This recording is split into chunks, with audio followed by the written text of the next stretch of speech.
La educación no sexista es aquella que vela por la igualdad de ambos sexos y funge como herramienta para identificar y erradicar los estereotipos tan marcados que aún vivimos en nuestra sociedad.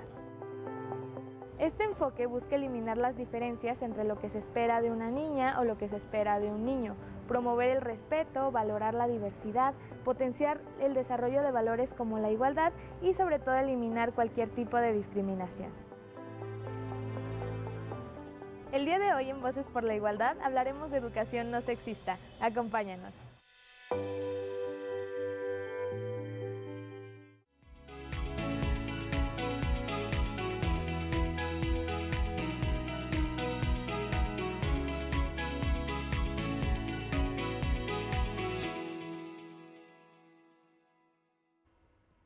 Muy buenos días y bienvenidos a Voces por la Igualdad. Mi nombre es Erika Navarro y es un placer estar con ustedes en este programa que, bueno, tenemos una vez al mes y siempre seleccionamos temas muy interesantes que sean de ayuda para todos en diferentes ámbitos. Ya lo hemos visto, obviamente, pues lo diferente nos hace iguales. Habla mucho del sentido de este programa y abordamos diferentes temáticas, como ya les comentaba, todas siempre en beneficio de ustedes, de quienes nos escuchan, de que aprendan, de que puedan conversar con otras personas sobre temas como estos, que a veces no son tan fáciles de platicar y que no todos tienen esta apertura, pero bueno, precisamente para eso es este programa, para poco a poco ir abriendo más brecha y que más personas se sumen a conversar sobre temas complicados, pero que pueden ayudarnos a vivir una vida mejor en todos los términos, tanto físicos como mentales. Y bueno, pues el día de hoy se encuentra con nosotros la doctora Cintia Alejandra Ramírez Félix. Ahorita les voy a platicar un poquito más de ella. Ella es docente de aquí de nuestra institución, pero antes les quiero presentar el tema que vamos a tratar el día de hoy: educación no sexista como herramienta en la prevención de la violencia. Como pueden ver, bueno, es un tema bastante amplio y ahí iremos enfocándonos en diferentes puntos, pero primero los quiero invitar a ver la siguiente cápsula para que se den una empapada de lo que es el tema y de lo que vamos a abordar el día de hoy.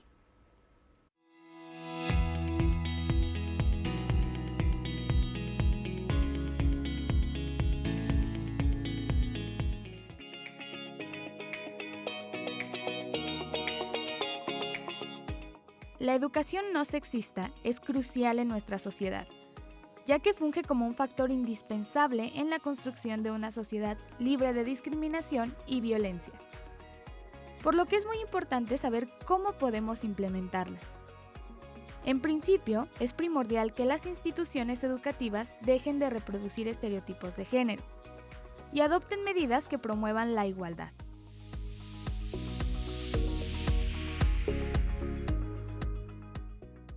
Algunas iniciativas pueden ser revisar y actualizar los planes de estudio, capacitar al equipo docente, fomentar la participación para las niñas y los niños y emplear un lenguaje inclusivo.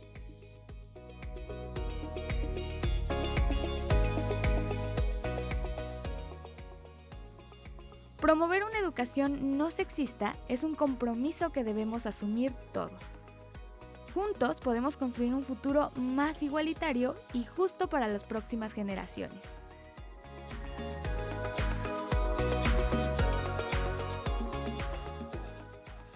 Recordemos que todos los niños tienen derecho a acceder a una educación de calidad.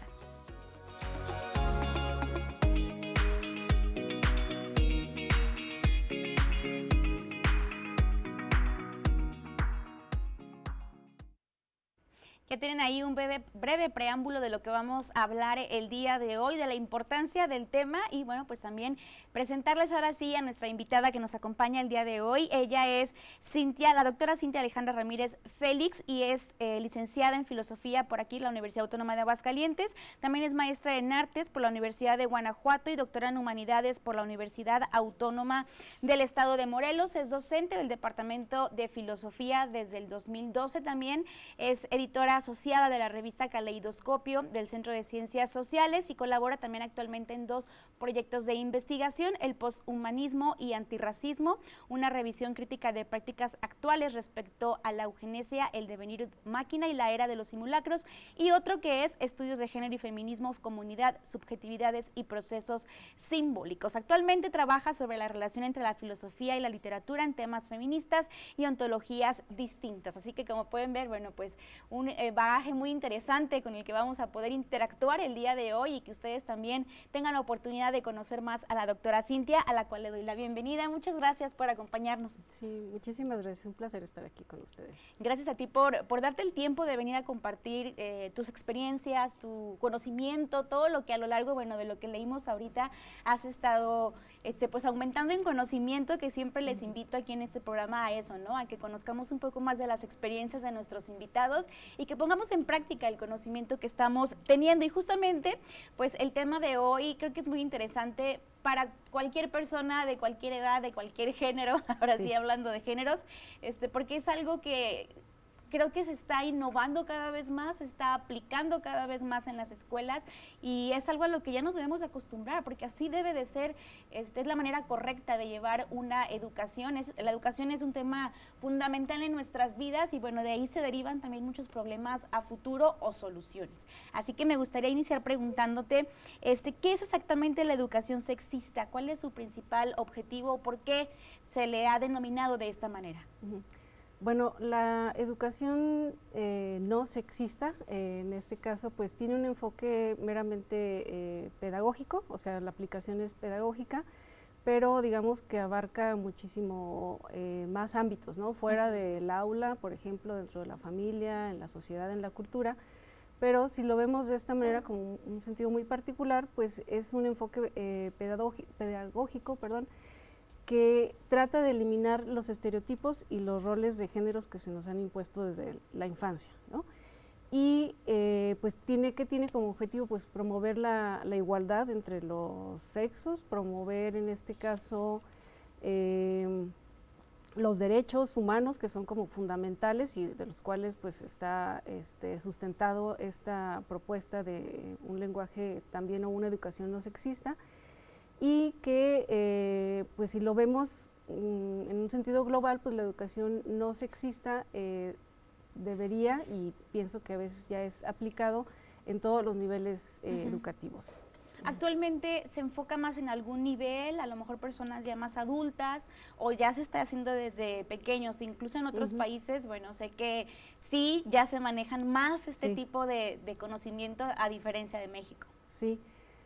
Bueno, ahí hay como ciertas, digamos que matices en cuanto a ver en qué punto se está aplicando, porque podríamos ver lo que este enfoque parte desde iniciativas gubernamentales, ¿no? O sea, por ejemplo, lo podríamos ver en México, a partir de la escuela mexicana, que tiene este enfoque no sexista desde los primeros niveles educativos, ¿no? Que sería preescolar, primaria, secundaria.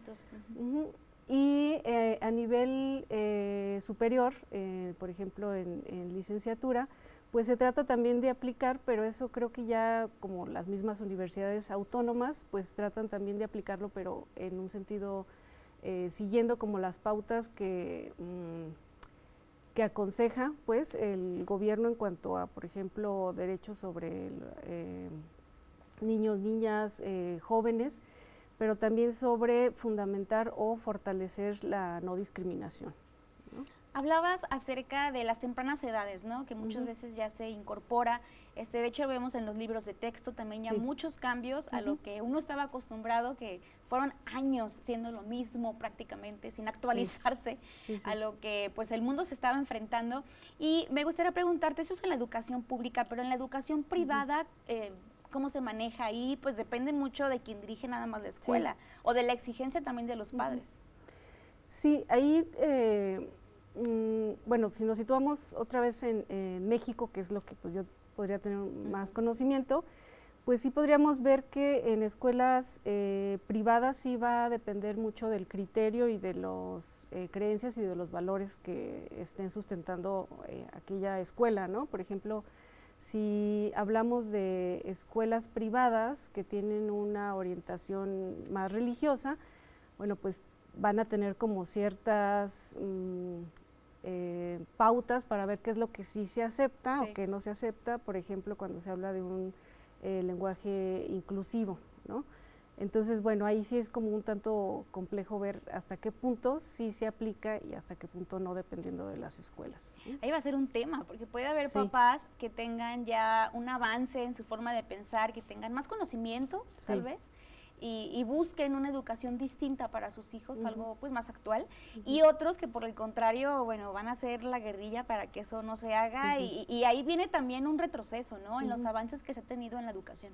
Sí, pienso que sí tiene que ver como con un pensamiento más tradicional, más Ajá, conservador, pensamiento ¿no? tradicional. Que trata de pues conservar los valores que se han establecido durante cientos de años, ¿no? En el que pues los roles de género están todavía muy marcados, ¿no? O sea, cuáles serían como las labores propias de las mujeres y de los hombres y que pues que se van marcando desde la infancia, ¿no? O sea, qué tipo de juegos sí están permitidos para las niñas, qué tipo de actividades o hasta qué tipo de carreras son, digamos que más aptas para niños o niñas, ¿no? Y es que es algo con lo que hemos vivido siempre y para nosotros es muy normal, ¿no? Creo que lo hemos normalizado al grado que ni nos damos cuenta, y si vemos a un niño jugando con una muñeca es como raro, cuando no, puede jugar con el juguete que se le Sí, antoje, claro. y como quiera, y no hay ningún problema, es totalmente libre de hacerlo. En cuanto a eso, me gustaría preguntarte cómo se manifiestan todavía las diferencias o las desigualdades en el ámbito, por ejemplo, de la educación en una escuela. ¿Qué tipo de situaciones son las que nos podemos encontrar todavía que marquen estas diferencias? Pienso que de forma como muy concreta y a partir como también de la experiencia, podríamos ver, por ejemplo, en un nivel básico, ¿no? Pensemos en primaria, secundaria o hasta preparatoria, donde las mujeres, digamos las mujeres o las niñas, los niños, digamos que tienen una preponderancia, por ejemplo los niños, a un pensamiento más lógico, más racional, ¿no? A comparación de las niñas que tendrían una orientación o un gusto, les llamaría más la atención, como cuestiones más relacionadas con el arte o con algo que tenga que ver como la expresión de sus sentimientos o el cuidado, ¿no? Entonces pienso que desde ahí los mismos docentes, tanto maestras como maestros, siguen como marcando esta separación, ¿no? Al momento de darles mayor atención a niños que tienen, no sé, un gusto por las matemáticas y las niñas las dejan como a un lado, ¿no? O, por ejemplo, ahí se pueden marcar, claro. Ahí se pueden marcar, ¿no? Totalmente. O, por ejemplo, no sé, pensemos a la hora de la selección de equipos para deporte, ¿no? ¿Por qué hay ciertas niñas que les gustaría, no sé, jugar? Bueno, eso lo podremos ver hace unos años, ¿no? Ahorita ya es como un poco más común, abierto, pero todavía se sigue dando, ¿no? Niñas que les gustan deportes un poco más agresivos, que podría ser, por ejemplo, no sé, fútbol, ¿no? Y hay como también como ciertas paredes, ¿no? Como para que las niñas pudieran incursionar en estos deportes porque son, digamos que más orientados hacia niños, ¿no? Entonces, desde ahí, ¿no? O sea, el cómo van planeando también su manera de entender y cómo se insertan en la sociedad, pero se insertan a partir de estos géneros que también se promueven. Ya con un estereotipo, ya Sí. entras al mundo real, a la sociedad, Sí. a la civilización, Sí, sí. pero ya bajo una pauta, como tú Sí. vas aquí, tú vas acá, que es lo que Claro. justamente pues se busca cambiar a través de la educación, y que es el tema que tenemos el día de hoy. Vamos rápidamente a una pausa, doctora, y regresamos para seguir platicando de este interesante tema. Sigan con nosotros en Voces por la Igualdad.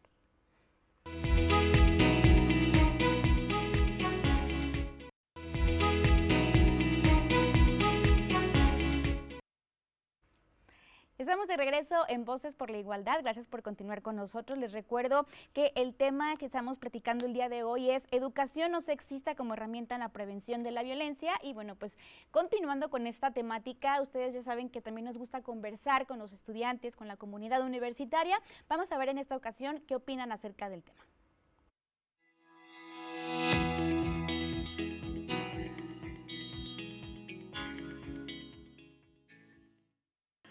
¿Sabes a qué se refiere el concepto de educación no sexista? Pues me parece que es brindar una crianza desde la infancia, que no le inculque a los niños como roles de género o estereotipos que tengan que ver con el género de cada uno. ¿Crees que en las escuelas y universidades todavía existen estereotipos de género? Sí, creo que hay algunas carreras que todavía pues se nota el cierto machismo o incluso es que esta carrera es más para mujeres o esta carrera es más para hombres o así. Entonces sí, creo que todavía hay mucho que mejorar en ese aspecto.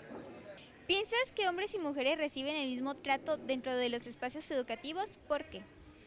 Yo pienso que sí recibimos el mismo trato, ya que he visto que, por ejemplo, las mujeres tienen mucho, pueden hacer muchas cosas y igual los hombres. Siento que la universidad ha enseñado mucho de la igualdad de género y está como en ese proceso de que todos somos iguales, aún a pesar de si eres hombre o mujer. Entonces yo pienso que sí se aplica en esta universidad. ¿Consideras importante que desde pequeños se enseñe igualdad de género en las escuelas? Sí, porque siento que en algunas familias, o sea, casos así, pueden llegar a que diversos, principalmente los niños, tengan ideas erróneas acerca de que lo vean como que el hombre puede ser, digamos, superior a la mujer. Entonces siento que el hecho de que se les enseñe igualdad desde jóvenes ayuda mucho a que los niños puedan crecer con una mejor educación y a que promuevan una mejor convivencia tanto entre niños y niñas para que todos puedan convivir sanamente. ¿Cómo imaginas el futuro de la educación si se aplicara una educación más igualitaria y libre de estereotipos? Pues yo creo que todas las personas se sentirían como más cómodas de estudiar lo que en realidad les gusta y no se dejarían llevar tanto por su género o si de verdad encajarían en ella por eso. Qué interesante escuchar la postura de los estudiantes, su opinión acerca del tema, cómo visualizan un mundo como en esta pregunta final, sin estereotipos, un mundo con más igualdad, con más respeto, que es lo que se pide prácticamente a través de todo esto.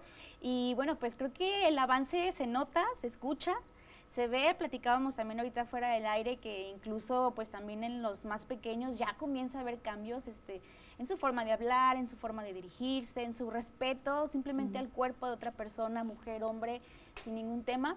Y creo que los avances están, pero aún nos falta. ¿Tú qué opinas? ¿Cómo viste a los jóvenes? Además es docente, la doctora, entonces Sí. bueno, puedes tener todavía un panorama mejor Sí. de su pensar. Pues sí, creo que a partir de estas preguntas que les hacen, me parece que están como bastante avanzados en el tema, son bastante, creo que conscientes respecto a pues los estereotipos que generan no solamente como estas desigualdades a partir de los roles que se establecen, sino que marcan, ¿no? Marcan de alguna manera como la orientación hasta de las carreras, ¿no? O de lo que les gustaría hacer, si a una chica le gustaría ser, no sé, ingeniera automotriz, pero pues porque no es una carrera de mujeres, pues se niegue, ¿no? Como esa aspiración, ¿no? O esa vocación. Entonces me parece bastante interesante que estén como bastante despiertos en ese sentido. Eso, y da gusto, ¿no? Sobre Sí. todo porque quiere decir que todos los esfuerzos que se han hecho de diferentes maneras, pues están teniendo un efecto en ellos, que van a ser finalmente los que después van a educar a nuevas generaciones y así, bueno, es como poco a poco va generándose un cambio, que no va a ser un cambio rápido, ha sido un cambio de muchos años. Y también me gustaría preguntarte en ese tema, en cuanto a, digamos, cambios generacionales, ¿ves muy marcado ya ahorita, sí, por ejemplo, a los estudiantes y a una persona más adulta, ya se nota el sesgo, ¿no? De formas de pensar? Sí, totalmente. Creo que sí ha avanzado bastante nuestra manera de concientizarnos acerca de estos problemas de género, que yo creo que todavía en los años 80s, 90s, no sé, era como todavía algo que nos establecía como ciertos límites, Sí. pero que pues sí hay un gran avance, pero que precisamente este avance a veces pues decimos ya lo tenemos ganado de alguna manera, pero siempre hay que estar como bastante atentos y atentas a que no se pierda, ¿no? Y a que no se retroceda. Por ejemplo, hay a veces como ciertas políticas públicas de parte de algunos gobiernos de ultraderecha, por ejemplo, que es lo que comentábamos, en el que van ganando terreno y obviamente a partir de los valores como más conservadores y más tradicionales, pues buscan nuevamente regresar a estos roles de género bastante muy mal impuestos. Entonces, pues que hay que estar siempre atentos y atentas y no dejar de lado que, pues, que tenemos que ir sosteniéndolos y ganando más, ¿no? Este tipo de derechos. Y no dejarse llevar, porque es increíble, justamente vemos luego en spots incluso radiofónicos, en afuera también en las calles, en los anuncios, información bajita la mano, pero sí, la familia feliz, y ponen un estereotipo de familia, ¿no? Entonces, sí son cosas que tenemos que estar siempre constantes, sobre todo con las nuevas generaciones que apenas están alimentándose de lo que hay en el mundo, para que pues tengan esta forma de pensar distinta y no tan fácil también se las pueda tumbar. Que eso se relaciona con la siguiente pregunta que te quería hacer, doctora. ¿De qué manera la cultura y la sociedad pues influyen con los niños y con los jóvenes a que aprendan los roles de género? Ahorita justo por eso comentaba el hecho de que vemos en las calles cierta publicidad intuitiva, bueno, con cierta manipulación, por así decirlo, pero ¿qué tanto está complicado ahorita para ustedes también como educadores, pues poderles dar otro panorama? ¿Con qué se encuentran? Pienso que sí, en un sentido cultural y social, bueno, primeramente habría que ver que estos derechos, ¿no? por la igualdad o socializar, el quitar estos prejuicios acerca de los géneros, no solamente es un tema que resida en lo educativo, sino que tiene que ver con lo cultural y lo social, pero también desde lo social y lo cultural, pues es de donde vienen también ciertos peligros, ¿no? Entonces veamos, por ejemplo, en la calle, ¿no? O sea, si estamos, no sé, en un gobierno que promueve ciertos valores, conservadores o religiosos, ¿no? Donde debería el Estado estar completamente separado de cuestiones religiosas, pero a veces no es así. Pues ahí está como otro peligro inminente, ¿no? También, por ejemplo, hablando de esta cuestión de que se promueve la familia ideal, que sería un hombre y una mujer. O por ejemplo que se promueve la penalización nuevamente del aborto, que son ciertos derechos que se han ganado para las mujeres, pero que se quiere volver, ¿no? nuevamente atrás. Pero también lo podríamos ver desde las redes sociales, ¿no? O sea, desde las redes sociales creo que es una herramienta como de doble filo, tanto positiva como negativa, porque pues de ahí muchos chicos, como estas generaciones más nuevas, es donde han aprendido, ¿no? Como muchas teorías sociales, muchas teorías filosóficas. Sí. Prácticamente, de los TikToks aparte. Claro. Y de ahí es donde abrevan, ¿no? Todo este conocimiento, no que de la escuela no, de su familia, pero eso tiene como bastante influencia. Pero también si caen como en esta línea, que es muy fácil caer, sobre un pensamiento nuevamente más conservador o de imponer ciertos roles, como por ejemplo, no sé si conozcas esta como tendencia que es de la machósfera. No. Sí, es como una tendencia en redes sociales que es como un círculo de hombres que se supone que son como incel, o sea, como los del celibato involuntario. Okay. En el que, digamos que culpan a las mujeres de su estado de infelicidad porque no les hacen caso, porque los consideran que las mujeres son demasiado exigentes, que no son empáticas, bla, bla. Entonces, bueno, hay estas tendencias, tanto como muy radicales, ¿no? En el que hay un odio total hacia las mujeres, y hay pues también otra tendencia que podríamos ver pues del lado de las feministas, ¿no? que también a veces la interpretan como una cuestión muy radical, pero que considero que siempre se puede ver de un lado lo radical cuando es como lo opuesto a tu cierto tipo de valores o de creencias, ¿no? Entonces pienso que sí, las redes sociales y la cultura pues han ayudado a socializar la no discriminación, pero también es un camino como muy fácil de perderse y irse por los extremos, ¿no? Sí, es una manera de mantener cautiva a la gente en esos temas y de manipulación. Es que realmente sí es algo de manipulación lo que se maneja. De hecho, te quería preguntar también acerca, bueno, ya hablamos de imágenes, de cultura y también ahí va incluido el lenguaje. Muchas veces también palabras como los hombres no lloran o las niñas deben de cocinar, o sea, cositas así. Sí. O debes de tener una familia así, así, así, y con 3 hijos y que vivan acá y todo esto. Siguen siendo vigentes, a pesar de que hay mucho trabajo de por medio, de que las redes sociales nos dan mucha información, tanto positiva como negativa, pero sí podemos encontrar mucho positivo, siguen siendo palabras muy fuertes. ¿De qué manera afectan, por ejemplo, a un niño que desde pequeñito le digan ese tipo de cosas? Híjole, pues pienso que bastante, ¿no? Tanto en un sentido, bueno, en general en toda su persona, en un sentido psicoemocional, ¿no? El hecho de que los niños, los varones, desde chiquitos se les diga a los niños no lloran, ¿no? Los hombres no lloran, pues lo que les está pues como marcando dentro de su vida es que no puedan expresar estas emociones, ¿no? Y que todas estas emociones pues queden reprimidas y pues sabemos que eso no lleva como a un buen puerto, ¿no? Entonces, desde ahí, como este tipo de frases o este tipo de comportamientos que se les exigen, por ejemplo, a los hombres, ¿no? O sea, no nada más hablemos de mujeres, sino también los hombres, el que tenga que ser fuerte, el que tenga que, no sé, ocuparse de la familia como ser el proveedor, ¿no? El que no pueda expresar estas emociones porque si no se vería como débil, ¿no? Frágil ante los demás hombres, que es lo que tratan como siempre como de representar. Y en ese sentido, tanto como los hombres y ahora con las mujeres también, como que su lugar está en el cuidado, ¿no? O sea, lo podríamos ver desde los mismos juguetes que se les da, ¿no? Desde pequeñitos. Sí. Desde los colores, simplemente. Los colores, ya te marcan, ¿no? Una diferencia. Sí, colores como más suaves o pasteles son para niñas y colores como más fuertes para niños, ¿no?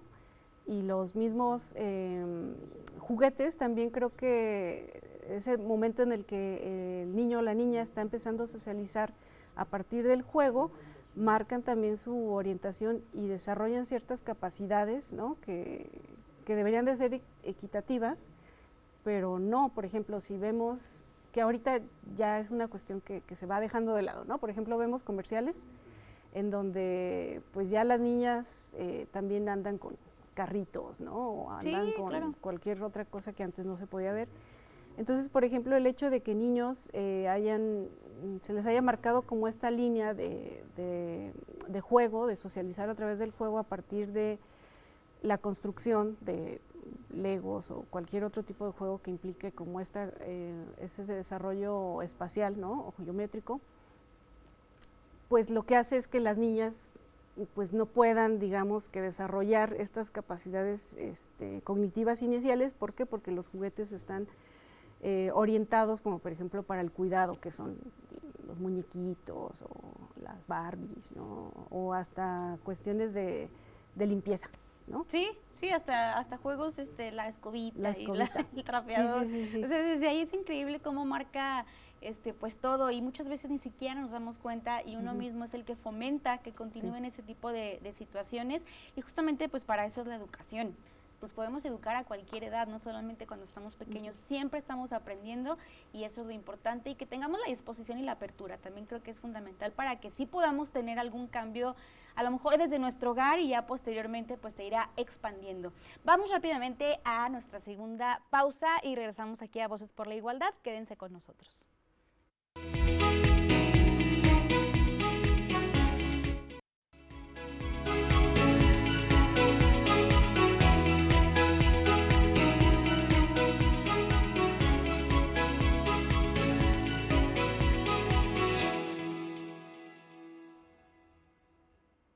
Estamos de regreso en Voces por la Igualdad aquí en UATV. Gracias por seguir con nosotros en este tema tan interesante que tenemos el día de hoy. Y también tenemos una entrevista que nos prepararon con la doctora María Antonia Montes sobre el lenguaje inclusivo e incluyente, obviamente pues muy relacionado a la educación no sexista.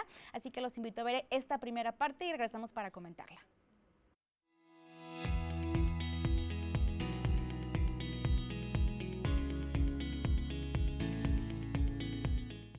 En cuanto a los términos del lenguaje incluyente, el lenguaje inclusivo o lenguaje no sexista, pues estamos hablando de un sistema lingüístico en el cual vamos a visualizar cómo estamos observando y utilizando las palabras.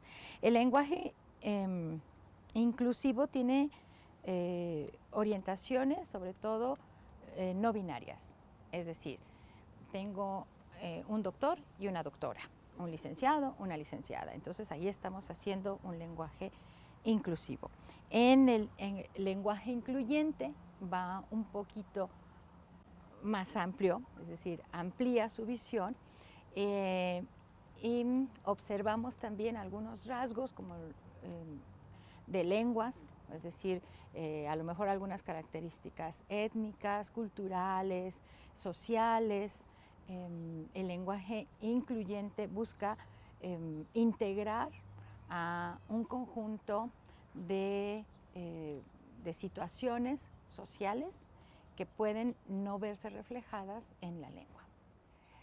El lenguaje incluyente debe ser considerado no solo en un contexto universitario o académico. Yo creo que el lenguaje incluyente debe ser integral para todos, porque imaginemos una escena, ustedes van a un centro comercial y de repente ven a un grupo de jóvenes, todos más o menos de la misma edad, 15, 16 años, vestidos más o menos igual, de mezclilla, playeras, colores, etcétera. Pero luego a veces hay alguien que dice, ay, mira, unos adolescentes. Entonces, ya distinguimos ahí el grupo. Ah, mira ese grupo de viejitas. O, mira, siempre estamos clasificando, siempre. Entonces, ¿qué sucede cuando empezamos a clasificar? ¿En qué grupo pertenezco? ¿En dónde estoy? Ya estoy en el grupo de las menopáusicas, estoy en el grupo de las embarazadas, estoy en el grupo de la FEFA, la fila de adelante, de la fila de atrás. Entonces, aprendemos a clasificar en kinder y parece ser que las clasificaciones siguen más allá. Ahora, preguntémonos, ¿qué pasa cuando identifico estas etiquetas que estoy clasificando? Porque generalmente observamos al que sobresale. ¿Qué pasa con ese gay? ¿O qué pasa con esa lesbiana? ¿Y por qué no decimos, y esos heterosexuales? ¿Qué sucede en nuestro lenguaje cuando empezamos a utilizar las etiquetas para distinguir al que sobresale? ¿Por qué nada más nos fijamos en alguna condición y no en las otras? ¿O por qué no también etiquetamos pues al estándar? Siempre vamos a buscar etiquetar a algo que sobresale, ¿no? Yo los invito a que hagamos una reflexión de qué sucede cuando yo le pongo una etiqueta a un grupo de personas o a un grupo de situaciones. ¿Qué sucede en mí que estoy proyectando al momento de enfocarme de todos estos chicos? Solamente menciono, ay, mira, ese gay o esa lesbiana o ese mugroso. ¿Por qué no me enfoco y digo, ay, todos esos están limpios? ¿Qué sucede con estas etiquetas que voy dando? Y también, bueno, ¿por qué no identificar qué está pasando cuando digo, yo voy en el grupo de las embarazadas o estoy en el grupo de las divorciadas? A mí no me pongan con mujeres casadas porque como yo estoy divorciada, pues entonces prefiero estar aquí. Es mi entorno más seguro. ¿Qué sucede? ¿Por qué creen que sea importante utilizar las etiquetas o bien es importante el tenerlas? Bueno, con esto retomamos lo que es la importancia del lenguaje. Hablábamos hace rato también cómo afectaban ciertas palabras, ciertas formas de decir las cosas y bueno, se complementa obviamente con esta entrevista, aunando también las etiquetas sociales, que también yo creo que es un tema que da para muchísimo, pero que también tenemos que concientizar. Creo que muchas veces hablamos sin pensar, creo que es uno de los errores más comunes que tenemos o que hacemos sin pensar cómo podemos perjudicar al otro, cómo referirnos, cuál es la manera correcta y también eso es educación. Creo que también hay que tomarnos unos segunditos antes de emitir un juicio, alguna palabra, porque no sabemos a quién podemos herir. Me gustaría preguntarte, doctora, en este mismo tema, bueno, ¿de qué manera influyen las etiquetas sociales? Bueno, tal como lo acabamos de escuchar de la maestra, me parece que sí, las etiquetas sociales lo que hacen es diferenciar a ciertos grupos de personas o a una persona del resto, ¿no? Entonces, al crear esta, pues con el mismo nombre, esta diferencia, pues se les está visibilizando como que es diferente, ¿no? Y entonces muchas de las veces, o de una manera como un tanto, como un pensamiento más de cómo entendemos el mundo, pues siempre las diferencias nos van a llamar la atención, pero también si vemos esas diferencias como negativas o como que van en contra de lo que se consideraría como natural, bueno, pues de ahí es de donde vienen precisamente los estereotipos o los prejuicios, ¿no? Por ejemplo, cuando mencionaba sobre las personas gays, las mujeres lesbianas, transexuales, etcétera, sí son diferentes, podríamos decir, de la mayoría de la población, sin embargo, esas etiquetas al final de cuentas siempre tienen como una connotación a veces muy negativa. ¿Y de dónde vendrá esto que las cosas diferentes, cuando se hacen diferentes o personas que son diferentes, es malo? O sea, creo que lo diferente, al contrario, es positivo, es nuevo, es propositivo. Sí. ¿Por qué tenemos tan arraigado los humanos en general que lo diferente o lo que sale de nuestra zona de confort, de lo que conocemos, es malo? Pienso que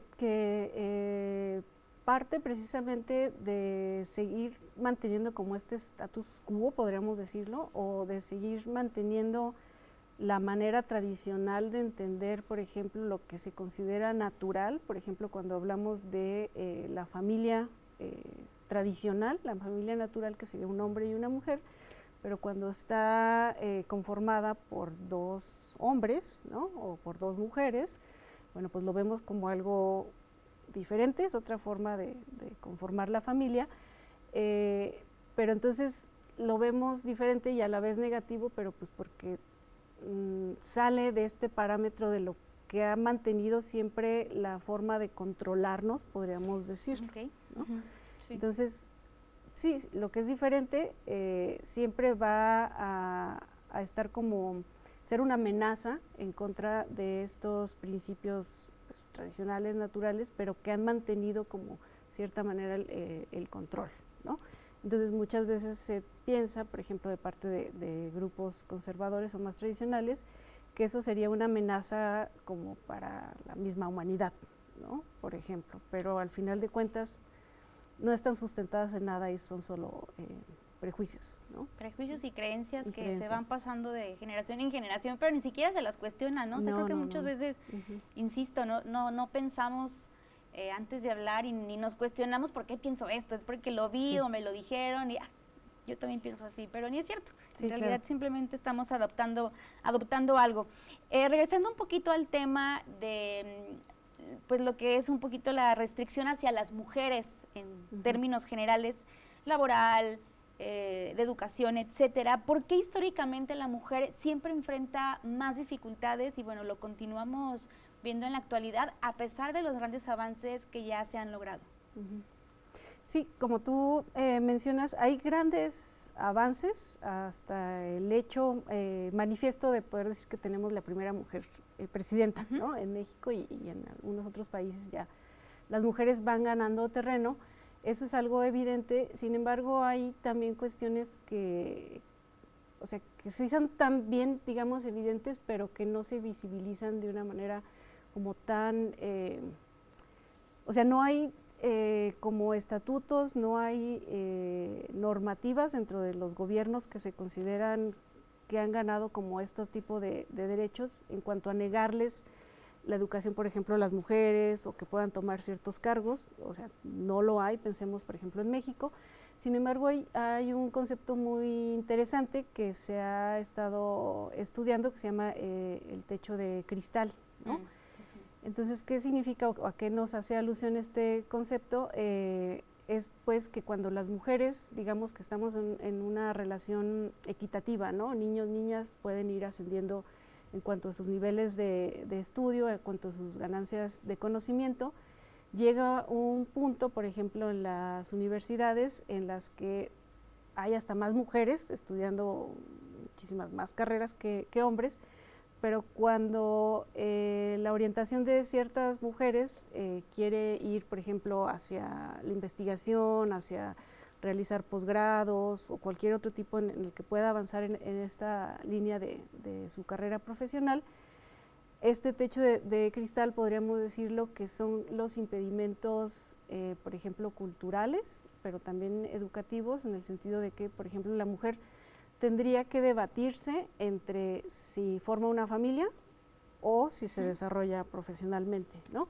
En cambio, un hombre no se debate eso, o sea, no se lo pregunta, ¿no? De cierta manera. Entonces, desde ese momento en el que las mujeres se ponen a pensar entre si me conformo haciendo una familia, eso va a traer ciertas limitaciones, ¿no?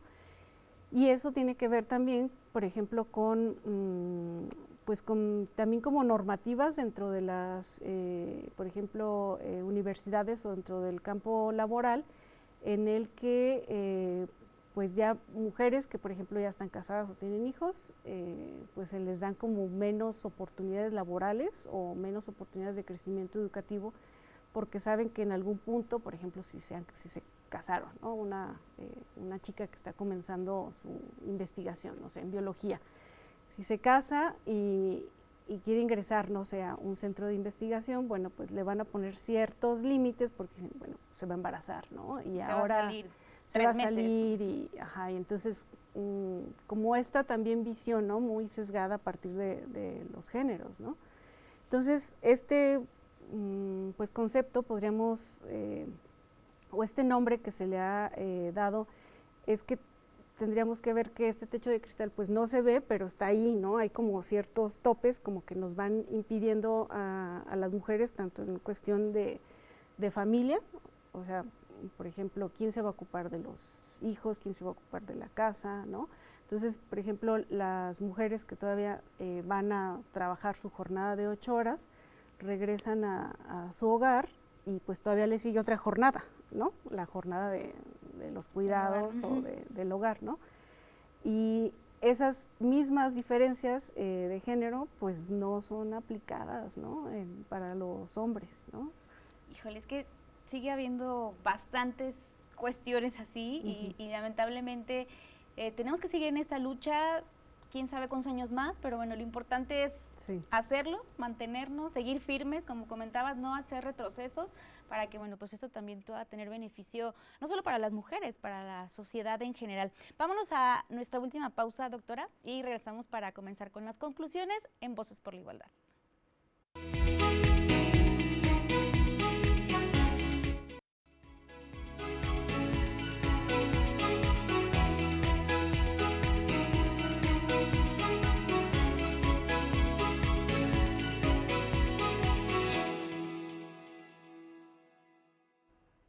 Continuamos en Voces por la Igualdad y ahora ha llegado el momento de escuchar y ver la segunda parte de la entrevista que se le hace a la doctora María Antonia Montes sobre el lenguaje inclusivo e incluyente. Veamos qué concluye.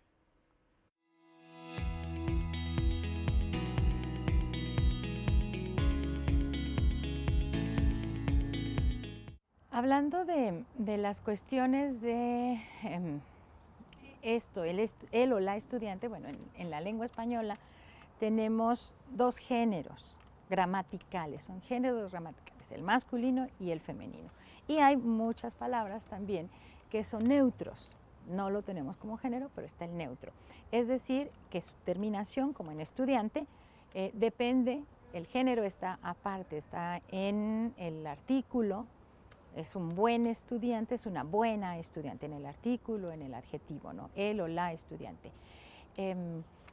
Cuando empiezan las mujeres a tener títulos universitarios, pues entonces también se dan el ingeniero, la ingeniero. Y ahí estamos hablando de lo que mencionábamos al inicio, un lenguaje binario, el o la. Lo que termina en o, masculino, lo que termina en a, femenino. Entonces, niños salgan a recreo y las niñas se van a quedar sentadas, yo creo que no. ¿Verdad? También las niñas saldríamos a correr, aunque algunas niñas dicen, yo no me siento identificada con niños, entonces, bueno, pues entonces, estudiantes, y ya estamos integrando, ¿no? Hacemos un lenguaje inclusivo, estudiantes, en lugar de alumno, alumna, profesor, profesora, pues la comunidad estudiantil. Eso como que sería una práctica, ¿no? Que podríamos utilizar para que todos se sientan identificados. Lo que está haciendo el lenguaje y lo que causa a veces como enojo, como asombro, bochorno, es que los chicos o las personas quieren ser visualizadas. Si yo en mi casa me llaman siempre, me han dicho Mariquita, pues seré Mariquita. Y a lo mejor cuando llego yo y me pregunto, yo me llamo María Antonia, pero por favor díganme Mariquita, ¿no? Pues ese es mi nombre de casa y es el nombre con el que me siento confiada, pues así llámenme. Entonces yo no veo ningún problema, ¿no? Cuando tenemos estos hipocorísticos, que son las formas de reducir el nombre con aprecio, ¿no? No es Luis, es Luigi, o no es Jorge, es George. Entonces tenemos ahí nuestras formas de cariño. Y a veces decimos, prefiero que me llamen así, o por alguna cualidad física, la chata, el chino, ¿no? No sé. ¿Qué sucede cuando un chico llega y nos dice, a mí díganme ella?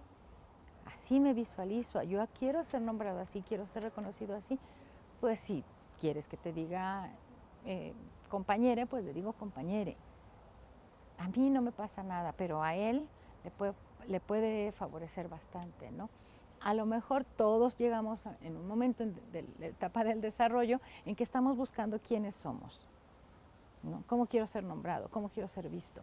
Y si me siento no representado en el grupo de las O en el grupo de las A, pues me voy hacia uno o hacia otro lado. Pero si estoy feliz en el grupo de las C, pues ahí estoy. Lo curioso con el lenguaje incluyente o el lenguaje inclusivo es que lo estamos dando siempre a humanos, ¿no? Entonces tengo el profesor, la profesora, el productor, la productora. Y ahora hay jóvenes o personas que nos dicen, no, yo no estoy ahí, mejor yo soy profesore. No soy ni profesora ni profesor. O soy licenciada, magistrade, ¿no? Entonces, ¿qué pasaría? Gramaticalmente estamos haciendo un paradigma de 3 formas, masculino, femenino y un neutro social. Es un género que se está pidiendo por la sociedad para ser reconocido. No es un género gramatical, no está en la lengua no tiene problemas con el género, la silla no va a ser. Muchas gracias a la doctora María Antonieta por esta información y bueno, por colaborar, por supuesto, con Voces por la Igualdad. Y ya para concluir, me gustaría entrar en una última pregunta, doctora. ¿Por qué es importante enseñar sobre la igualdad y también por qué debemos de poner sobre la mesa pública a tema de discusión, a tema de propuesta más bien, la educación no sexista?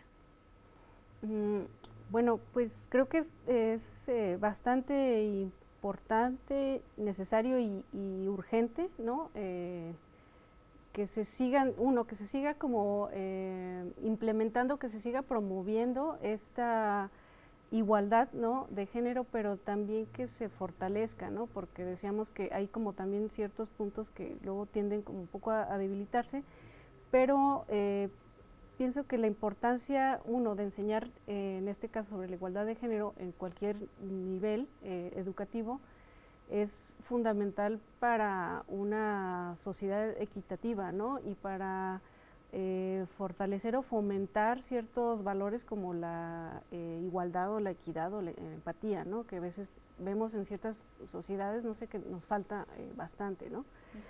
Uh-huh. Y también en ese sentido, discutirlo públicamente, no solamente en el área educativa, pues porque estos niños, estas niñas, estas jóvenes, pues de dónde vienen, ¿no? Vienen de su familia, los valores pues que más se marcan son los de la familia. Entonces, discutirlo públicamente creo que es también alcanzar otras generaciones, ¿no? Y que esas otras generaciones pues puedan educar ahora a los jóvenes, ¿no?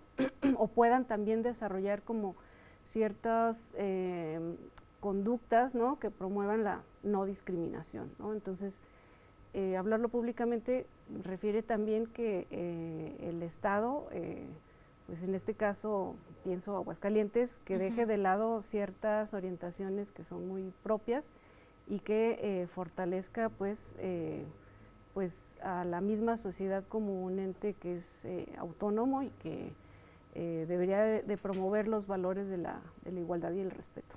Que también es una forma de visibilizarlo, ¿no? Y exigirlo hasta cierto punto, porque pues si no hablamos, si no decimos, también es algo que luego repito mucho en el programa, pero es la realidad. Mientras no levantemos la mano, hablemos, pidamos, exijamos, denunciemos, pues obviamente no va a haber jamás un cambio, vamos a seguir exactamente igual. Y creo que en este tema, pues también los padres de familia, si logran empatizar con lo que estamos conversando, que concienticen cómo llevan su vida, cómo llevan la educación con sus hijos, y ven algo que les gusta, bueno, pues también ustedes pueden llegar, por ejemplo, en las escuelas privadas y decir, oye, mira, hay esta información, creo que sería padre también que los niños tengan esta otra alternativa de vida, porque pues también estamos hablando de brindarles comodidad, como decían los estudiantes, que se me hizo bien interesante, que sentirse cómodos, cómo te hablen, cómo se dirigen a ti, en dónde estás, con lo que están diciendo los profesores, etcétera. Entonces, pues dejarles la invitación abierta, doctora, a la reflexión a todos los que nos están viendo, invitarlos, por supuesto, a que vean el programa todos los jueves,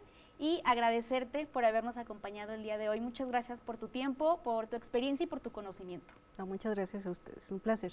Gracias, doctora. Y bueno, pues con esto concluimos Voces por la Igualdad. Recuerden, el próximo mes, último jueves de cada mes, estaremos aquí con más temas para que no se pierdan y puedan pues platicar con nosotros y conocer más acerca de temáticas complicadas, pero que se deben de hablar. Gracias por acompañarnos en Voces por la Igualdad. Hasta la próxima.